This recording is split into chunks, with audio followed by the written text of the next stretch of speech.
বিশ্ব সংবাদে আপনাকে স্বাগত। শুরুতেই জানাবো হাতে পাওয়া সর্বশেষ আন্তর্জাতিক সংবাদের শিরোনাম, পরে বিস্তারিত। শুরুতেই জানাবো এই মুহূর্তে হাতে পাওয়া সর্বশেষ গুরুত্বপূর্ণ আন্তর্জাতিক সংবাদ।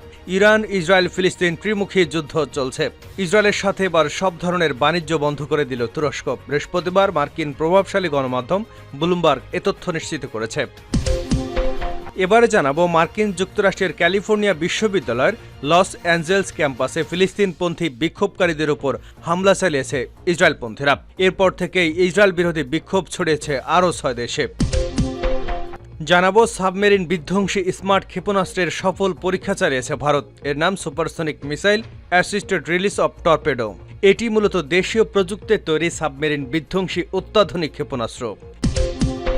এদিকে কয়েকজন মার্কিন ও ব্রিটিশ কর্মকর্তাদের উপর নিষেধাজ্ঞা দিয়েছে ইরান। গাজা ইস্যুতে ইসরায়েলকে সমর্থন করায় বৃহস্পতিবার এই নিষেধাজ্ঞা ঘোষণা করা হয়।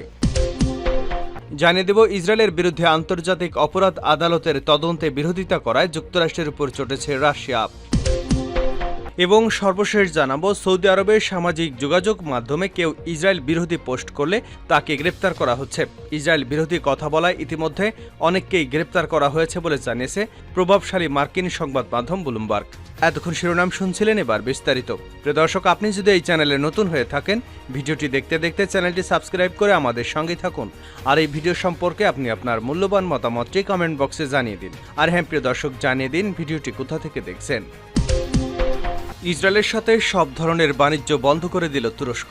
ইসরায়েলের সাথে সব ধরনের বাণিজ্য বন্ধ করে দিয়েছে তুরস্ক। বৃহস্পতিবার মার্কিন প্রভাবশালী গণমাধ্যম ব্লুমবার্গ এ তথ্য নিশ্চিত করেছে।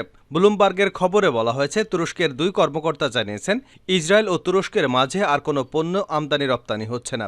ইসরায়েলি পররাষ্ট্রমন্ত্রী, ইসরায়েলের প্রধানমন্ত্রী ইসরায়েল কাজ বৃহস্পতিবার এক্স বার্তায় অভিযোগ করে বলেন, বন্দর দিয়ে ইসরায়েলি পণ্য আমদানি ও রপ্তানি বন্ধ করে দিয়ে তুরস্কের প্রেসিডেন্ট এরদোগান বাণিজ্য চুক্তি ভঙ্গ করেছেন। তিনি আরও বলেন, স্বৈর শাসকই এমন ব্যবহার করে থাকে। তুরস্কের মানুষ এবং বাণিজ্য ও আন্তর্জাতিক বাণিজ্য চুক্তিকে উপেক্ষা করেছেন তিনি। উল্লেখ্য, তুরস্ক বাণিজ্য বন্ধ করে দেওয়ায় বিকল্প হিসেবে অন্য দেশ থেকে পণ্য আমদানি এবং স্থানীয়ভাবে পণ্য উৎপাদনের জন্য সরকারি প্রতিষ্ঠানকে নির্দেশনা দিয়েছে ইসরায়েলের পররাষ্ট্রমন্ত্রী। ইসরায়েল বিরোধী বিক্ষোভ ছড়িয়েছে আরও 6 দেশে। মার্কিন যুক্তরাষ্ট্রের ক্যালিফোর্নিয়া বিশ্ববিদ্যালয়ের লস অ্যাঞ্জেলস ক্যাম্পাসে ফিলিস্তিনপন্থী বিক্ষোভকারীদের উপর হামলা চালিয়েছে ইসরায়েলপন্থীরা। স্থানীয় সময় মঙ্গলবার রাতে মুখোশধারী হামলাকারীরা ব্যারিকেড ভেঙে বিক্ষোভকারীদের উপর হামলা চালায়। হামলায় বেশ কয়েকজন আহত হয়েছেন বলে খবরে প্রকাশ। এ হামলার সময় পুলিশের ভূমিকা নিয়ে প্রশ্ন উঠেছে। ফিলিস্তিনপন্থী ছাত্রছাত্রীদের অভিযোগ, আক্রান্ত হওয়ার সময় তারা পুলিশি সাহায্য চেয়েও পায়নি। উল্লেখ্য, ইসরায়েলকে অস্ত্র সরবরাহ বন্ধ, গাজায় স্থায়ী যুদ্ধবিরতি এবং ফিলিস্তিন রাষ্ট্রের দাবিতে গত কয়েক সপ্তাহ ধরে আমেরিকার বিভিন্ন বিশ্ববিদ্যালয়ে শান্তিপূর্ণ বিক্ষোভ আন্দোলন কর্মসূচি চালিয়ে যাচ্ছেন ফিলিস্তিনপন্থী শিক্ষার্থীরা। অস্থায়ী তাঁবু খাটিয়ে ক্যাম্পাস চত্বরেই চলছে অবস্থান কর্মসূচি। এদিকে আরও 6 দেশে ছড়িয়ে পড়ল ইসরায়েল বিরোধী বিক্ষোভ। ব্রিটেন লিডস বিশ্ববিদ্যালয়, ইউসিএল ওয়ারউক বিশ্ববিদ্যালয় ক্যাম্পাসে ফিলিস্তিনপন্থী বিক্ষোভ শুরু হয়েছে। তাঁবু খাটিয়ে আন্দোলন শুরু করেছেন কানাডার ম্যাকগিল বিশ্ববিদ্যালয়ের কিউবেক ক্যাম্পাসে। মন্ট্রিলের কন্টিয়া বিশ্ববিদ্যালয়ে ফিলিস্তিনপন্থীরা বিক্ষোভ করছেন। বিক্ষোভ হয়েছে মিশরের আমেরিকান ইউনিভার্সিটি জন কায়রো ক্যাম্পাসে। এছাড়া ফ্রান্সের sciences po and Sorbonne institute of political studies campus এবং ইতালির শ্যাপিয়েনজা বিশ্ববিদ্যালয় ক্যাম্পাসেও ছড়িয়ে পড়েছে বিক্ষোভ। অস্ট্রেলিয়ার সিডনি বিশ্ববিদ্যালয় এবং মেলবোর্ন বিশ্ববিদ্যালয় ক্যাম্পাসেও হয়েছে বিক্ষোভ। সাবমেরিন বিধ্বংসী স্মার্ট ক্ষেপণাস্ত্র পরীক্ষা চালালো ভারত। সাবমেরিন বিধ্বংসী স্মার্ট ক্ষেপণাস্ত্রের সফল পরীক্ষা চালিয়েছে ভারত। এর নাম supersonic missile assisted release of torpedo. এটি মূলত দেশীয় প্রযুক্তিতে তৈরি সাবমেরিন বিধ্বংসী অত্যাধুনিক ক্ষেপণাস্ত্র। বুধবার দেশটির ওড়িশা উপকূলে এপিজে আব্দুল কালাম দ্বীপ থেকে এই সফল পরীক্ষা চালিয়েছে ভারতের defence research and development organisation DRDO. শব্দের চেয়ে বেশি গতিবেগ সম্পন্ন স্মার্ট এর সফল পরীক্ষা ডিআরডিও মুকুটে নতুন পালক বলে জানিয়েছে ভারতের প্রতিরক্ষা মন্ত্রণালয়। এই ক্ষেপণাস্ত্র হালকা টর্পেডো দ্রুত গতিতে নিশানা করতে পারে সাবমেরিনকে। ফলে যুদ্ধ পরিস্থিতিকে শত্রুপক্ষের মোকাবেলায় সুবিধা হবে ভারতীয় নৌসেনাদের। ডিআরডিওর সূত্রের খবর, কঠিন জ্বালানি চালিত স্মার্ট এ ধরনের পরীক্ষা হয়েছিল গত বছর। তারপর ধাপে ধাপে এর আধুনিকীকরণের কাজ চলছে। বুধবার ওড়িশা উপকূলে একটি গ্রাউন্ড মোবাইল লঞ্চার থেকে স্মার্ট উৎক্ষেপণ করা হয়। এরপরে ক্ষেপণাস্ত্র পরিচালনা ব্যবস্থা এবং প্যারাশুটের মাধ্যমে অবতরণকারী টর্পেডো লক্ষ্যভেদে ক্ষমতা পরীক্ষা করেন ডিআরডিওর বিজ্ঞানীরা। মার্কিন ব্রিটিশ ব্যক্তি প্রতিষ্ঠানের উপর নিষেধাজ্ঞা দিল ইরান। কয়েকজন মার্কিন ও ব্রিটিশ কর্মকর্তাদের উপর নিষেধাজ্ঞা দিয়েছে ইরান। গাজা ইস্যুতে ইসরায়েলকে সমর্থন করায় বৃহস্পতিবার এই নিষেধাজ্ঞা ঘোষণা করা হয়। এক বিবৃতিতে এসব তথ্য নিশ্চিত করেছে ইরানের পররাষ্ট্র মন্ত্রণালয়। পররাষ্ট্র মন্ত্রণালয়ের বিবৃতিতে বলা হয়েছে, যুক্তরাষ্ট্রের 7 নাগরিক এই নিষেধাজ্ঞার আওতায় রয়েছে। তাদের মধ্যে উল্লেখযোগ্য হলেন যুক্তরাষ্ট্রের বিশেষ অপারেশন কমান্ডের commander general Bryan B Fenton ও মার্কিন নৌবাহিনীর ৫ম নৌবহরের সাবেক commander vice admiral Brad Cooper. বিবৃতিতে আরও বলা হয়েছে, যুক্তরাজ্যের প্রতিরক্ষা মন্ত্রী গ্র্যান্ড শাপস, ব্রিটিশ সেনাবাহিনীর কৌশলগত কমান্ডের কমান্ডার জেমস হুকেনহুল ও লোহিত সাগরে যুক্তরাজ্যের রয়্যাল নেভির উপরেও এই নিষেধাজ্ঞা জারি করা হয়েছে। এছাড়াও মার্কিন অস্ত্র নির্মাতা লকহিড মার্টিন, শেভরন ও ব্রিটিশ এলবিট সিস্টেমস, পার্কার মেগিট এবং রাফাল উইকের উপরও বিধিনিষেধ আরোপ করেছে ইরান। এই নিষেধাজ্ঞার আওতায় ইরানের আর্থিক ব্যাংকিং ব্যবস্থা থাকা ওইসব ব্যক্তি এবং প্রতিষ্ঠানে থাকা অ্যাকাউন্ট এবং লেনদেনের ব্লক করে দেওয়া হবে। সেই সঙ্গে ইরানের এখতিয়ারের মধ্যে থাকা তাদের যে কোনো সম্পদ জব্দ করা হবে। এমনকি ইরানি ভূখণ্ডেও প্রবেশ করতে পারবে না তারা। তুরস্ক ভিত্তিক সংবাদ মাধ্যম ডেইলি সাবা বলেছে, ব্রিটিশ ও মার্কিন এসব ব্যক্তি বা সংস্থার উপর ইরানের এই পদক্ষেপগুলোর প্রভাবও তাদের সম্পর্ক বা ইরানের সঙ্গে তাদের লেনদেনের বিষয়টি অস্পষ্টই রেখেছে তেহরান। ইসরায়েল ইস্যুতে দ্বিমুখী নীতি, যুক্তরাষ্ট্রের উপর চটেছে রাশিয়া। ইসরায়েলের বিরুদ্ধে আন্তর্জাতিক অপরাধ আদালত বা আইসিসি তদন্তের বিরোধিতা করায় যুক্তরাষ্ট্রের উপর চটেছে রাশিয়া। সম্প্রতি হোয়াইট হাউসের মুখপাত্র কারেন জ্যাপিয়েরে বলেছেন, যুক্তরাষ্ট্র ইসরায়েলের বিরুদ্ধে আইসিসির তদন্ত সমর্থন করে না। এ বিষয়ে আদালতের এখতিয়ারের বিষয়টিকেও বিশ্বাস করে না ওয়াশিংটন। তবে এর আগেও গত বছর মার্কিন প্রেসিডেন্ট জো বাইডেন বলেছিলেন, পুতিনের বিরুদ্ধে আইসিসির গ্রেপ্তারি পরোয়ানা জারির বিষয়টি ছিল ন্যায়সঙ্গত।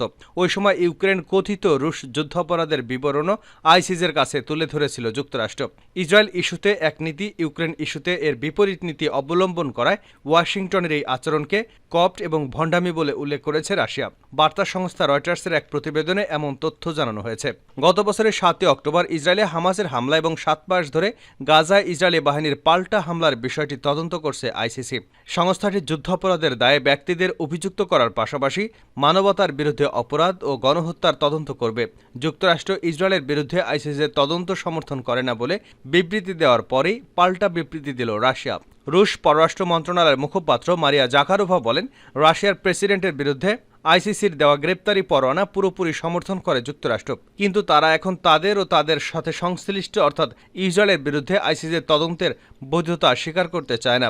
যুক্তরাষ্ট্র এমন অবস্থান কপটতা ও ভণ্ডামি।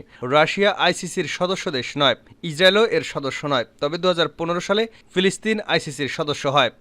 গত শুক্রবার ইসরায়েলের প্রধানমন্ত্রী বেনিয়ামিন নেতানিয়াহু বলেন, আইসিসির কোনো সিদ্ধান্ত ইসরায়েল কার্যক্রমের উপর প্রভাব ফেলবে না, কিন্তু বিপজ্জনক একটি উদাহরণ তৈরি করবে। ইসরায়েলের কর্মকর্তারা অবশ্য আইসিসির আদেশ নিয়ে উদ্বেগে রয়েছে, কারণ তাদের ধারণা আইসিসির পক্ষ থেকে গাজায় আন্তর্জাতিক মানবাধিকার আইন লঙ্ঘন করার অভিযোগে নেতানিয়াহু এবং ইসরায়েলের অন্য শীর্ষ কর্মকর্তাদের বিরুদ্ধে গ্রেপ্তারি পরোয়ানা জারি হতে পারে। একই সঙ্গে হামাস নেতাদের বিরুদ্ধেও একই পদক্ষেপ নেওয়া হতে পারে। এমন পদক্ষেপ নেওয়া হলে আইসিসির সদস্যভুক্ত দেশে যাওয়া বিপজ্জনক হতে পারে। সৌদিতে গ্রেপ্তার হচ্ছে ইসরায়েল বিরোধীরা। সৌদি আরবে সামাজিক যোগাযোগ মাধ্যমে কেউ ইসরায়েল বিরোধী পোস্ট করলে তাকে গ্রেপ্তার করা হচ্ছে। ইসরায়েল বিরোধী কথা বলায় ইতিমধ্যে অনেককে গ্রেপ্তার করা হয়েছে বলে জানিয়েছে প্রভাবশালী মার্কিন সংবাদ মাধ্যম ব্লুমবার্গ। বৃহস্পতিবার এক প্রতিবেদনে এ তথ্য জানিয়েছে সংবাদ মাধ্যমটি। ইসরায়েল বিরোধী মনোভাব প্রকাশের কারণে যারা গ্রেপ্তার হয়েছেন তাদের মধ্যে রয়েছেন একটি কোম্পানির সর্বোচ্চ কর্মকর্তা। তার কোম্পানিটি সৌদির ক্রাউন প্রিন্স মোহাম্মদ বিন সালমানের একটি প্রজেক্টের সঙ্গে কাজ করে। নাম গোপন রাখার শর্তে একটি সূত্র জানিয়েছে, ওই কর্মকর্তা গাজায় চলমান হামাস এবং ইসরায়েল যুদ্ধ নিয়ে সামাজিক যোগাযোগ মাধ্যমে লেখালেখি করছিলেন। আরেকজনকে গ্রেপ্তার করা হয়েছে আমেরিকার মালিকানাধীন কোম্পানিগুলোর পণ্য বয়কটের আহ্বান জানানোয়। বিশ্বের বেশিরভাগ মুসলিম দেশে ইসরায়েলি ও মার্কিন কোম্পানির পণ্য বয়কটের আহ্বান জানানো হচ্ছে। এই বয়কটের জেরে অনেক কোম্পানি তাদের ব্যবসা গুটিয়ে নিতে বাধ্য হচ্ছেন। ব্লুমবার্গে সৌদি আরবের একটি সূত্র জানিয়েছে, আশঙ্কা করা হচ্ছে সৌদিতে ইরানপন্থী একটি প্রভাবের বিস্তার ঘটতে পারে, আর এই আশঙ্কা থেকে এসব ব্যক্তিকে গ্রেপ্তার করা হয়েছে। তবে হামাস ও ইসরায়েলের যুদ্ধ শুরু হওয়ার পর ইসরায়েল বিরোধী অবস্থানের কারণে ঠিক কতজনকে গ্রেপ্তার করা হয়েছে সেটি স্পষ্ট করে জানায়নি ব্লুমবার্গ। দখলদার ইসরায়েলের সঙ্গে সৌদির কূটনৈতিক সম্পর্ক স্থাপনের চেষ্টা চালাচ্ছে যুক্তরাষ্ট্র। এরই মধ্যে জানা গেল ইসরায়েল বিরোধীদের উপর গ্রেপ্তারের মতো কঠোর ব্যবস্থা নিচ্ছে মধ্যপ্রাচ্য। সবচেয়ে ক্ষমতাধর মুসলিম দেশ হচ্ছে সৌদি আরব।